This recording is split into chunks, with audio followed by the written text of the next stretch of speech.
So here's something that came up for me that really, I think, sheds light on this from the other side of it, instead of the side of it in which you're looking at who you are from who you're not. That's a hard view, right? Hard way to see it, right? But how about this view? There is nothing you can do to not be what you are. There's nothing you can do to not be what you are as the awareness that never suffers and lives forever. There's nothing you can do about it. There's nothing you can do about the truth. There's nothing you can do to not be what you are. But most human beings will work very hard for their entire life to maintain the lie. Right? Your brain and your mind, moment to moment, are generating the lie. Right? And it doesn't even have to say anymore,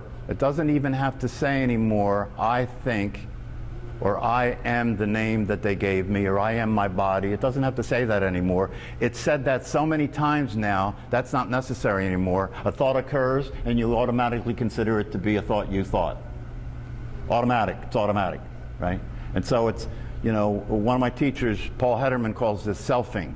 The brain and the mind is selfing. It's generating the existence of a person that you consider yourself to be constantly. And the voice in your head is the reference, isn't it? The voice in your head is the reference. That voice in my head is me thinking. Once that is conditioned, once that is considered to be true, now you're locked in. Now you're locked in to thinking as a way of knowing. Isn't it true? The way you know something is you think you know it. You think it, right? And so you think who you are. You think what life is. You think you're your body, right? What does it mean to think? It means that the voice in your head says so, right? And not only does the voice in your head say so, but the voice in your head said you were the voice in your head a long time ago, and it repeated that so many times that it doesn't have to repeat that anymore. Now it can just say what it says, and you automatically identify with it as that's my voice. And you know, as I have often said here, it doesn't take much to realize that's not true. And to me, that continues to be amazing, how obvious it is that that's not true, and yet it's overlooked, right?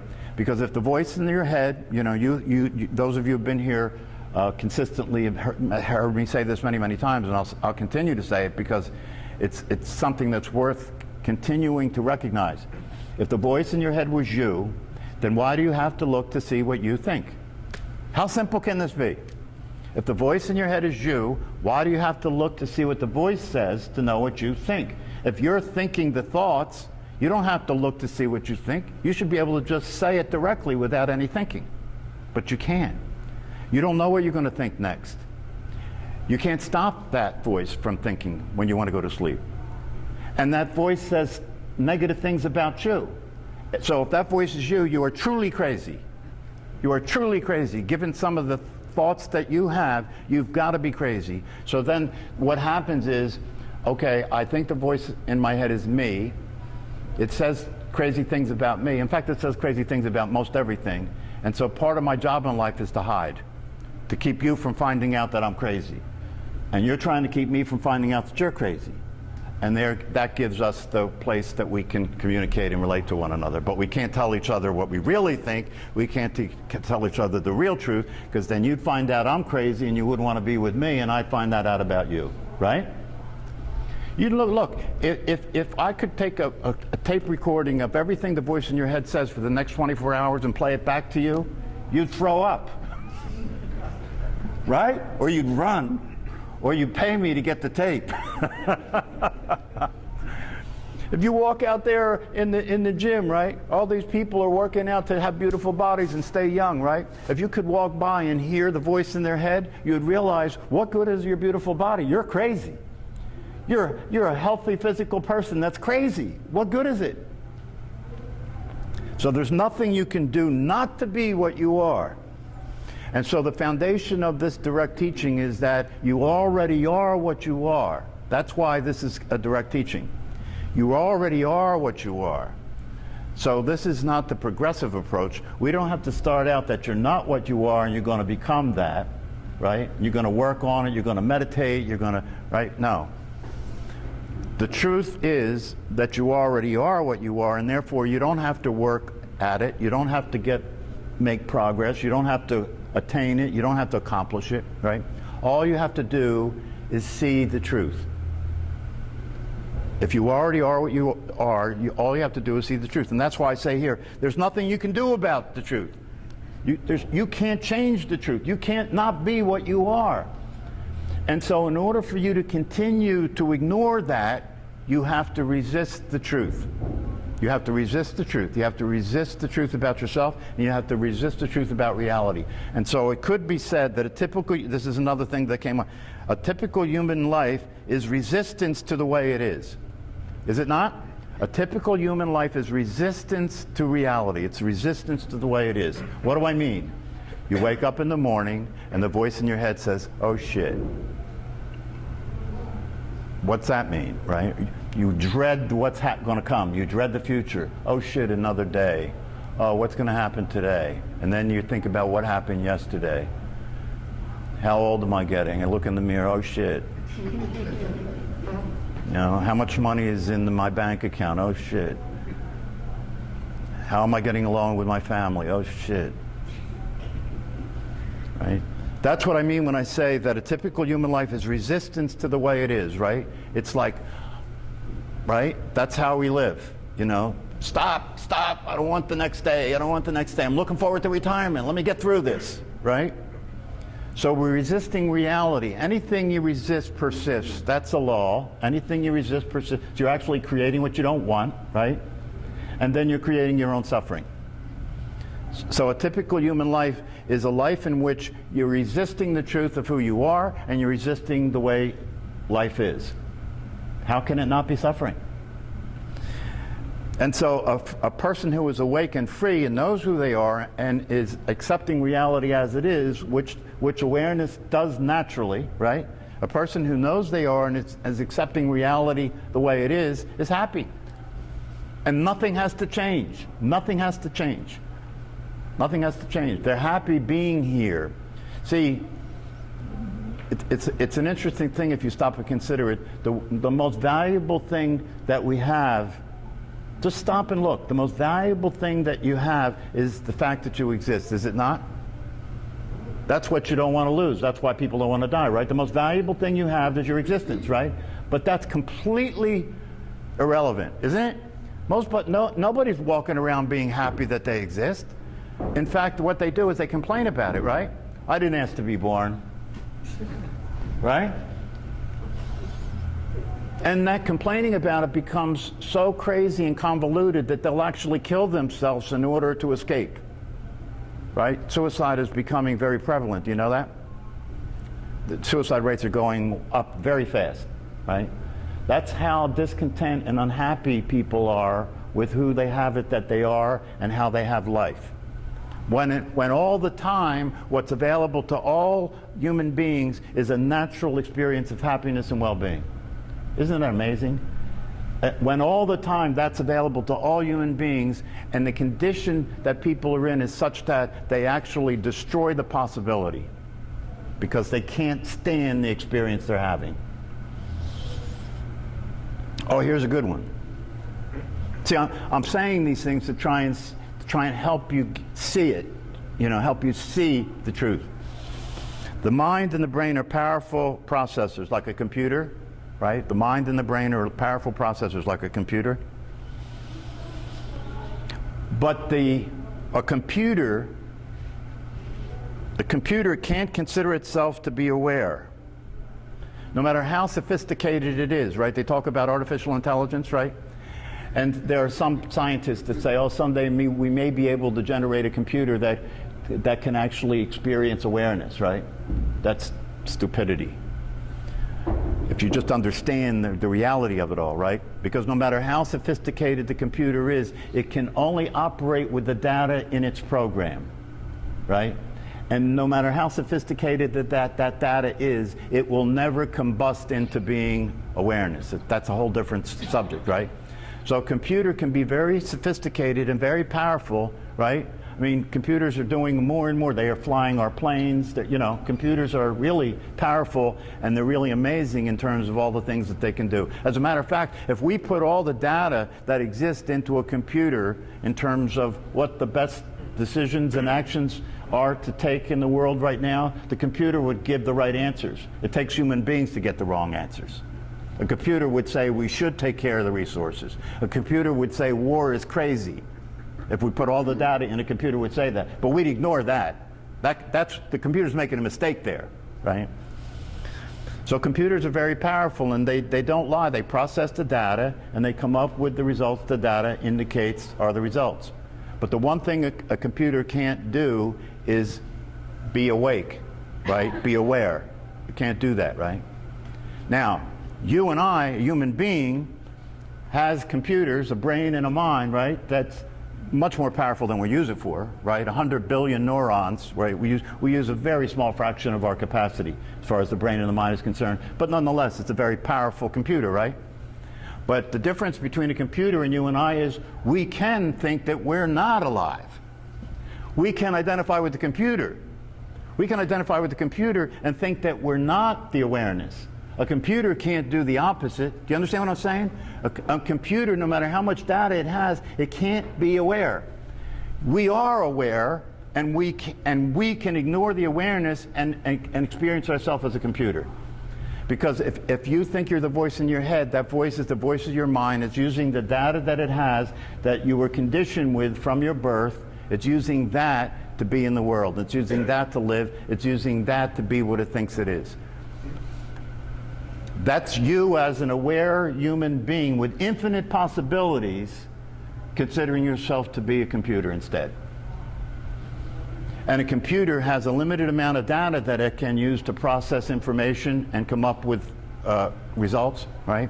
Who you and I are has infinite data. Infinite data. So if you consider those things, the question then becomes, if it's true, and I think if you are brutally honest and you just pay attention, if it's true, and I think if you're brutally honest and you just pay attention, you can't deny what I'm saying here in terms of what's going on, the condition that exists. You can't deny it. Unless you want to deny, I mean, if you just want to turn your back and stick your head in the sand, and you know what the spiritual teachers say is that, well, that'll run its course, right? Maybe you have to suffer some more. The Buddhists say maybe you have to be born, 100,000 more times, and then you'll decide it's time to wake up. But I say that the opportunity exists right now, and since it's already the case, why not? Why not? But in order to do that, you have to be willing to engage with this, not like it is an interesting conversation. You have to be willing to engage with this like it's the truth, and you have to be willing to engage with this like you understand that there's nothing more important. And if you are, see, this is the real test, right? Because the voice in your head will sit here and say, well, that's interesting. Wow, I like this class. This is fascinating. It's really interesting. I'm seeing things that I never learned before. That's what the voice will do, right? But if that's what you're paying attention to, you're missing the boat. Because that then is ignoring that what's being said here is your life is on the line. Your life is at stake. And if you don't wake up, you will die dead. You will live dead and die dead if you don't wake up. And if you do get that, right, then you will find this class to be a necessity, because it's an opportunity for you to come and make contact with the truth. And if you do that consistently enough, right, it may flip things, and you'll start experiencing the truth instead of the lie. So consistency is everything when it comes to this, and not just coming to the class and using the tool that meditation is to slow down and look and see what's really true, but also to understand all the other resources you have available to you, to make this crossover, to make this passage from the lie to the truth, to wake up from the sleep and be awake and alive and happy. There's a lot of resources available. You can go on YouTube. If you're If you like the Indian approach, you can go listen to Mooji. He's teaching this. If you like the scientific approach, you can listen to Rupert Spira. He's teaching it that way. So there are different flavors of how you can approach this, right? But the most important thing is that you take it on. You know, see, I consider it a failure. I consider my being here and saying what I'm saying to you a failure if you don't get to a place with yourself where you say, I am committed to waking up. I understand that without waking up, this will be a wasted lifetime. And therefore, I am committed to waking up. And then the next thing is, if you're committed to waking up, are you going to act consistent with that commitment? Right? I mean, if you got diagnosed with cancer, would you have a problem getting your chemo? It's the same thing, right? But you see, the way people's minds works, they think that they can make it work without waking up. And so most people will go back and say, well, you know, I tried that, but it didn't work, because you have been conditioned to want instantaneous awakening, right? You want instantaneous awakening. And so the mind starts saying, well, you're not awake now, and you're still miserable, so maybe this is nonsense, or maybe it's just not for you, or maybe you just can't get it. And the only reason you can't get it is because that's what you're listening to. That's all. That's what you're listening to. And the awareness that you are is there all along, available, but you're not paying attention to that. You're listening to the voice in your head trying to talk you out of this, right? So you really have to be convinced that you've seen reality when you do these contemplations. You have to really be convinced that there is a real possibility here for you, and then be committed to that possibility. And if you are, then you will spend time, like I do every single day, listening to the teaching, looking for different expressions of it. And when I listen to the teaching, there's a resonance. It's resonating with me. You see, I don't even care if I look around the room these days and I see people sleeping during the meditation or contemplation, which I do. I don't even care, right? Because I understand something, that there's a transmission here, and you could be asleep and who you are still hears me, right? Because even when you're asleep, the awareness is present. So I don't care if you're sleeping. If you came here and you sleep through the whole thing, I really don't mind, because the transmission is still getting in. The serum is still getting in. And once the serum is in, it does its own job. You know, once you start to experience the truth, even if it's not populating your complete experience, the serum is in. It will start to grow in you, right? And the more it grows and the more attention you pay to it, the happier you are, the easier your life gets, and it becomes a self-perpetuating reality.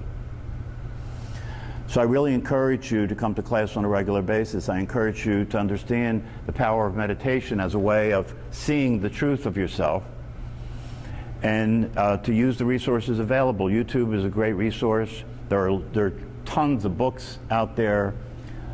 But I really recommend that you stay tuned into this direct approach.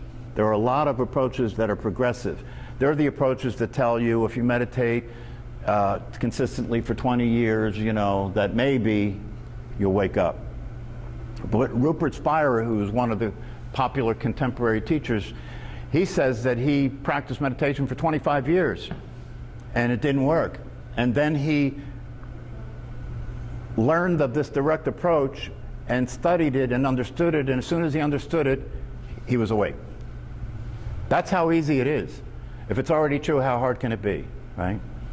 So I really encourage you to come to class, and who of you has not gotten a copy of my book? And you could also go to my YouTube channel, which in the back of the book is the location of the YouTube channel to look at the videos, and then come to class.